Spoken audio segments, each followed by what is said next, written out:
listen to when your anxiety spikes, because that is the moment you enter, like sort of like if you're like Link, you're in the overworld, everything's fine. As soon as like some anxiety, like you disagree about something that's unacceptable and your blood pressure like spikes, that is the moment that you go into the dungeon. And you're like, okay, now I'm battling and I'm gonna try to win this. And that is the moment when you can start to, if you can open that up a little bit and sort of redirect it back to yourself and say, instead of thinking about how I want them to change, I should think about what I value that feels threatened right now. Like, what do I value that I now feel threatened by?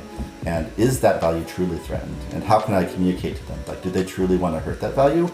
Or do they have some other, agenda? Like, oftentimes they're not even aware of the things that they're supposedly threatening. So if we just shift and think about, like, whenever I feel upset, it's usually because I care about something. It's either I care about the person, I care about my own autonomy, I care about my own health, I care about my own safety, I care about this group's safety, I care about this person's sort of ability to lead a happy life, whatever it is.